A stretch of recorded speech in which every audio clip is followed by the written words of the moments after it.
ये कहानी है एक छोटे से गांव के एक आदमी की, जिसका नाम था मोहन। मोहन एक साधारण सा किसान था जो अपने छोटे से खेत में काम करके अपनी जिंदगी गुजारता था। उसकी कोई बड़ी इच्छा नहीं थी, बस उसे अपने परिवार के लिए एक बेहतर जीवन चाहिए था। लेकिन फसल की पैदावार ज्यादा ना होने के कारण उसका बड़ा नुकसान हो गया था और वो परिवार के साथ तंगी का सामना कर रहा था। हर रात वो आसमान की ओर देखते हुए सोचता था कि काश कुछ ऐसा हो जाए जिससे उसकी सारी परेशानी दूर हो जाए। अब ऐसा होता था कि जब वो रात को अकेले बैठा रहता था तो उसे ऐसा महसूस होने लगा था कि आसपास कोई है जो उसे देख रहा है, लेकिन वो हमेशा इस बात को नज़रअंदाज कर देता था।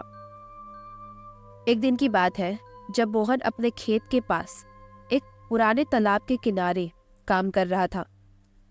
तभी उसकी नज़र एक अजीब सी चीज पर पड़ी। ये एक छोटे से पत्थर जैसा दिखने वाला बड़ा ही अजीब सा जीव था जो तालाब के पास जंगली घास में छिपा हुआ था। मोहन उसके पास गया और उसने सोचा कि वो जीव काफी अलग लग रहा है, जिसे बेचकर वो काफी मुनाफा कमा सकता है। इसलिए उसे उठाकर वो अपने घर ले आया। घर में आकर उसने उस जीव को एक छोटे से डिब्बे में रख दिया, जिसका ढक्कन उसने खुला ही रखा। अब रात का समय था। जब मोहन खाना खा रहा था तभी उसे उस डिब्बे से कुछ आवाज आई जो कि उसके कमरे में रखा हुआ था। उस आवाज को सुनकर मोहन तुरंत उस डिब्बे के पास गया और जो मोहन ने देखा वो देखकर उसके रोंगटे खड़े हो गए। उसने देखा कि वो पत्थर जैसा जीव धीरे धीरे अपना आकार बदल रहा था। वो आकार बदलकर एक छोटे से आदमी जैसा रूप ले चुका था, जिसे मोहन ने पहले कभी नहीं देखा था। वो एक छोटा सा आदमी था जिसका पूरा रूप काला था और उसने एक शॉल ओढ़ रखी थी, जिसमें से उसकी आंखें चमकती हुई दिखाई दे रही थी। वो आदमी मोहन को घूर रहा था। अब हुआ ये कि मोहन की डर के मारे हालत खराब हो गई और उसके गले से कुछ आवाज नहीं निकली। लेकिन फिर हिम्मत करके उसने कहा, तुम कौन हो? तो उस छोटे से आदमी ने कहा, मैं मटिया हूं। तुमने मुझे पाया है और अब मैं तुम्हारी मदद करूंगा। मोहन को पहले तो ये सब एक सपना सा लगा, लेकिन मटिया ने जो कहा वो सच साबित हुआ। मटिया ने मोहन को बताया कि वो पानी के पास रहने वाला एक भूत है और जो भी उसे पाएगा उसकी सभी इच्छाएं पूरी हो सकती है, बस उसके बदले उसे कुछ करना होगा। मटिया ने मोहन से कहा, तुम्हारे पास जो भी होगा उसे मैं बढ़ा दूंगा, चाहे वो पैसा हो या जमीन जायदाद। तुम बस मेरी मदद स्वीकार कर लो और बदले में मैं जो कहूंगा वो करना। मोहन ने सोचा कि ये कोई जादू है और शायद इससे उसका जीवन बदल जाएगा। उसके पास अपनी जिंदगी सुधारने का एक मौका है, इसलिए उसने उस मटिया को सबसे छुपा कर रखा और जो जो वो कहता गया वैसा वो करता गया। कुछ ही दिनों में मोहन की किस्मत बदलने लगी।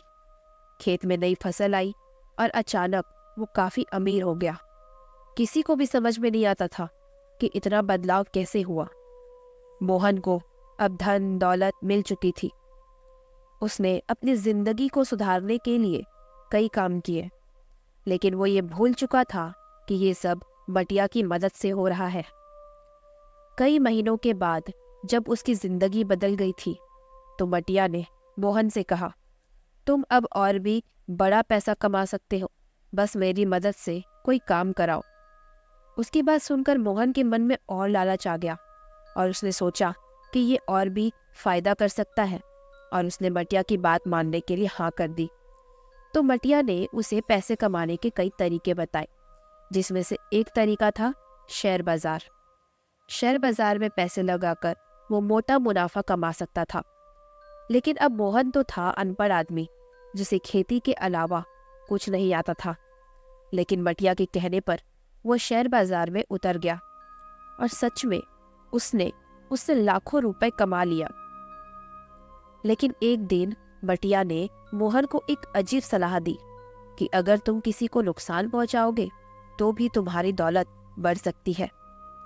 मोहन को पहले बात समझ नहीं आई कि मटिया ऐसा करने से कैसे पैसे देगा, तो वो इस विचार से घबरा गया। लेकिन फिर उसने अपने सपनों को पूरा करने के लिए लालसा दिखाई। इसलिए उसने एक दिन अपने पुराने दोस्त रमेश को अपने साथ शेयर बाजार के कारोबार में शामिल करने का फैसला किया।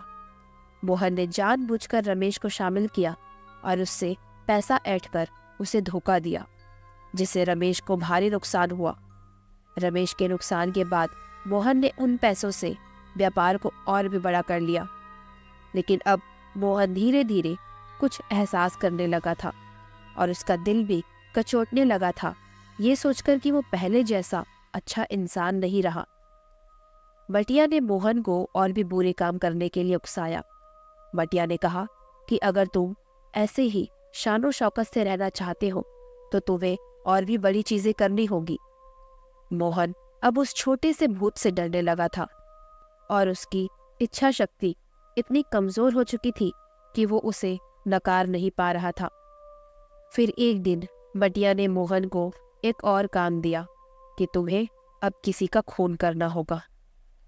मोहन ये सुनते ही कांप गया और कांपते हुए बोला, मैं ये नहीं कर सकता। लेकिन मटिया का कहर और डर उसे मजबूर करता जा रहा था। मोहन ने अनजाने में एक व्यक्ति की जान ले ली। उसके बाद वो घबराया हुआ था, लेकिन मटिया ने उसे शांत किया। खून करने के बाद अब मोहन की मानसिकता एकदम से बदल गई। उसकी मानसिक स्थिति बिगड़ने लगी थी। वो ना तो अब सो पा रहा था और ना ही सही से सोच सकता था। मटिया की आवाज उसके दिमाग में गूंजने लगी थी। वो बार बार उसे और गलत कामों के लिए उकसा रहा था। कुछ ही दिनों में मोहन का दिल कमजोर हो गया। उसे समझ में आने लगा कि वो एक राक्षस बनता जा रहा है और बुराई में ही फंसता चला जा रहा है। तो एक रात मोहन ने मटिया से कहा, मैं अब तुझसे छुटकारा पाना चाहता हूँ। मुझे तुझसे और कुछ नहीं चाहिए, चला जा वापस। तो मटिया ने हंसते हुए बोला, तुम मुझे नहीं छोड़ सकते। अब मैं हमेशा तुम्हारे साथ रहूंगा या फिर तुम्हारी जान लेकर जाऊंगा। मोहन के पैरों तले जमीन खिसक गई। वो डर के मारे थरथराने लगा। मरने के खौफ से उसके हाथ पैर ठंडे पड़ गए थे। उसे समझ नहीं आ रहा था कि वो कैसे मटिया से छुटकारा पाए। तो फिर उसने पहले भगवान से मदद मांगी। वो हर रोज मंदिर में जाकर पूजा पाठ करने लगा, पर मटिया उसके घर से जाने के लिए तैयार नहीं था। फिर मोहन ने एक तंत्र मंत्र करने वाले बाबा से मिलकर समाधान पूछा, तो बाबा ने उसे एक उपाय बताया। उनकी बात मानकर मोहन मटिया को उस स्थान पर लेकर आया जहां पर तालाब था। अब रात के अंधेरे में मोहन मटिया को लेकर जब तालाब के किनारे पहुंचा तो बाबा के बताए अनुसार मोहन एक विशेष मंत्र बोलने लगा। उसका मंत्र सुनते ही मटिया तिलमिलाकर मोहन से बुरी तरह चिल्लाया कि मैं तुम्हें नहीं छोड़ूंगा। उसे उसका गुस्सा देखकर बहुत डर लग गया और डर के मारे वो वहां से भाग गया। लेकिन उसके मंत्र के प्रभाव से मटिया तालाब के पास से इधर उधर कहीं जा नहीं पाया, मानो वो वहीं कैद हो गया हो। मोहन डर के मारे कांपते हुए घर पहुंच गया और उसने खुद को अपने घर में कैद कर लिया। 2 दिन ऐसे ही बीते और जब उसने देखा कि मटिया अभी तक उसके पास नहीं आया है तो उसे राहत मिली। लेकिन उसने जो भी पाप किए थे वो उसे चैन से रहने नहीं दे रहे थे। वो प्रायश्चित करना चाहता था, लेकिन समझ नहीं आ रहा था कि वो अपने पापों के बोझ से बाहर कैसे निकले।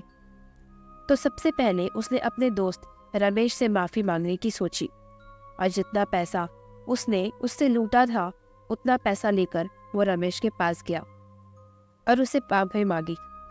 रमेश ने उसे पैसे लेकर माफ तो कर दिया, लेकिन दोस्ती भी तोड़ दी। इसके बाद मोहन कत्ल के पाप से मुक्त नहीं हो पा रहा था। वो जानता था कि उसने लालच में किसी का पूरा परिवार बिखेर दिया होगा और उस चीज की माफी संसार में है ही नहीं। इसलिए मोहन हमेशा इस गम में रहने लगा और एक दिन उसने सब कुछ छोड़ छाड़ कर कहीं दूर जाने का फैसला किया। उसने अपने परिवार और गांव को पीछे छोड़ दिया ताकि उस अंधेरे से बच सके जो उसका पीछा छोड़ने के लिए तैयार नहीं था। इसके बाद उसने संकल्प लिया कि वो कभी भी किसी के साथ गलत नहीं करेगा। मटिया के जादू से छूटने के बाद भी मोहन को हमेशा ये डर सता रहा था कि कहीं मटिया फिर से लौट कर न आए, और हमेशा वो इसी डर में जीता रहा, बिल्कुल अकेला और डर के साए में। मटिया भूत, एक छोटा सा भूत जिसने एक आदमी की पूरी जिंदगी नष्ट कर दी। और अब मोहन अपने मन की शांति के लिए हर रोज भगवान से माफी मांगता है। लेकिन सवाल ये है कि क्या वो कभी शांति पा सकेगा? अगर आपको ये कहानी पसंद आई हो तो हमारे चैनल को सब्सक्राइब करें ताकि ऐसी कहानियाँ आपको सुनने को मिलती रहें।